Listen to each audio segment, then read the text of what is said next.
And we are back. I think we're back if I can get my earpiece together. And it's together, so we're back. Food insecurity in New York City has been exacerbated by the COVID-19 pandemic. Low-income communities, justice-involved individuals, they're facing significant barriers to accessing food. Now, the Fortune Society plays a crucial role in addressing this issue through its food as well as nutrition services, providing support to the formerly incarcerated. Here now with me is the Executive Vice President for the Fortune Society, Rob DeLeon, and good to have you, man. Thank you for having me. Thank you. So when we talk about this population, obviously two demographics. You've got the food insecurity issue, but then you also have incarcerated individuals or formerly incarcerated individuals. Let's first talk about the food insecurity issue. And it's huge in New York, and it still continues to get worse. Yeah. So, at Fortune, we've been around going on 56 years this year. And, we served last year a little over 10,000 people. And of those folks, roughly 90% of them have no income, and maybe half of them are food insecure. And that's just a reflection of the folks coming through our legal system in New York City.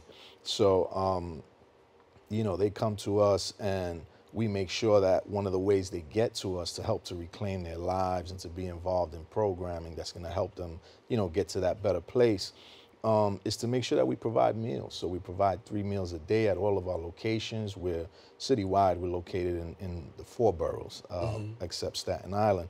And so we recently opened a food pantry at 502 East 163rd Street here in the Bronx in the Morrisania section.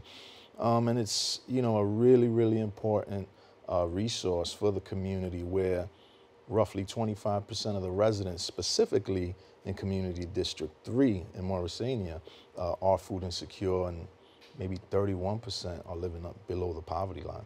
So that's really impacting in a major way. Of course, there's that need there. Are you surprised by the numbers that you're actually seeing coming through your doors right now? Because I know that you said, since the doors have been open, it's been very steady. Yeah. So, at that location alone at 163rd, we are slated to serve roughly 3,000 and up people annually. And so of those folks, if you could imagine half of them being food insecure, we're resourced to give out about 100 meals twice per week. And so, while we bring a really sorely needed resource, it just scratches the surface of the actual need. Yeah. And when we talk about being a resource to the community, obviously that's who you are. And then we talk about a population of people that are formerly incarcerated. Give us a little bit of this, because when we look at formerly incarcerated individuals, the expectation is they get their life, go back, rehabilitation, all of that. We know that as soon as a person comes out, there's even more challenges than when they actually sometimes even went in. Right, absolutely. So I think one of the biggest challenges working with the system-involved population is that you've committed an offense, you've gone away, you've paid your dues to society, and a lot of the time the stigma sticks with you, right?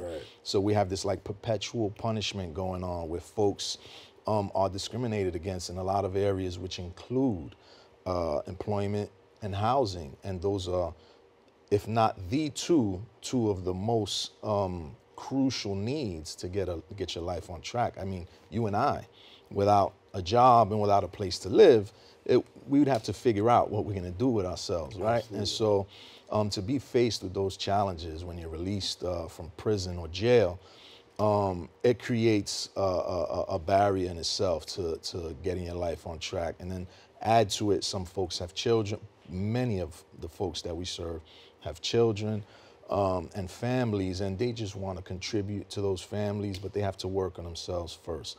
And so if we can help with getting one of those challenges out of the way, which is a meal, and where you're going to get, your meal for the day, then we want to help with that. Yeah. So who's eligible to receive services? Particularly, let's talk about Morrisania for a minute, because we're also seeing across New York City. But let's talk about the Bronx for a minute. Who's eligible to receive services? So with the Fortune Society, as long as you've had a touch point with the criminal legal system, there's no wrong door for entry. So if you're 18 years and older, you've had some system involvement, you can come to us, you'll get a general intake, and then we'll figure out through an assessment what the greatest needs are, whether those needs are employment, those needs are addiction treatment services, mental health services, and we'll link you to those services, many of which we have in-house. And when we talk about incarcerated people, those services, what are some of the primary services that those who are coming back for reentry need in order to make it on that path towards progress? So I named a few of them, but I would say, of course, housing. 50% of the folks being released from our prisons are coming home and they're entering New York City shelters, which in itself is a really, really not so great system to be involved in. And so we have transitional housing at the Fortune Society. We have transitional housing right in the Morrisania area of the Bronx on Washington Avenue.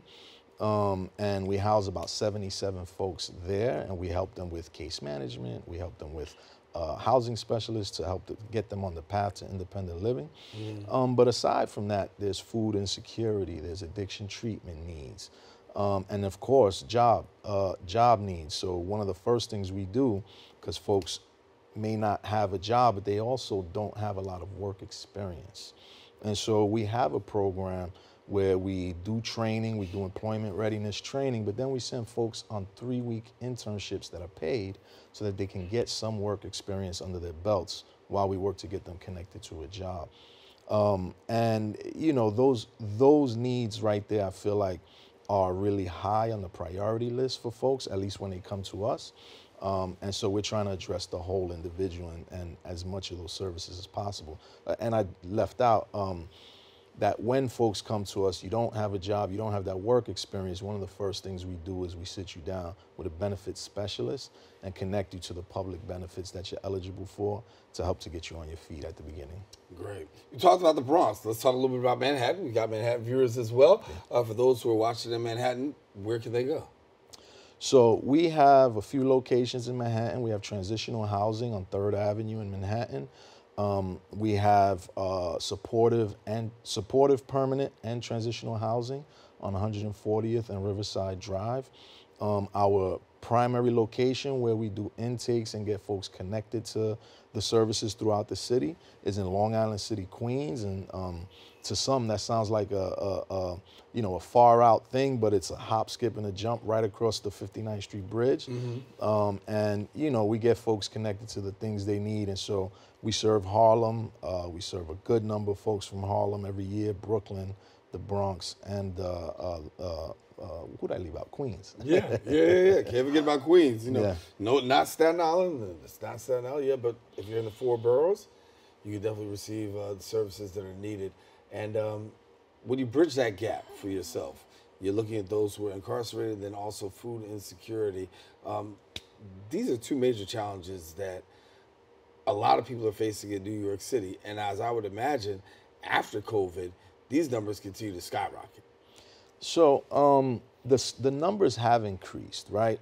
At the beginning of the pandemic, we had done a lot of work, and when I say we, I don't just mean the Fortune Society, I mean as a community of advocates, to bring down that mass incarceration footprint that we have here in the city and in this country. We're working to address those more upstream needs that lead to incarceration, because the reality is that the communities that are the most affected are Black and brown communities by criminal legal system involvement. I speak from experience. I'm a formerly incarcerated man myself. I spent 10 years in prison beginning at age 17. And so I can identify with the needs of the people that we serve. And I know that being involved in the system is a symptom of a greater need, right? It's not just that we have good guys and bad guys. It's really about what are those unaddressed needs, some of them being systematic failures in communities. How do we address them? How do we bring down that footprint? So now we're up to about 6,000 people on Rikers Island, where at the beginning of the pandemic, we were down to roughly 3,400. That is a slight increase, but we remain the safest city in the country, right? With the smallest criminal legal system footprint.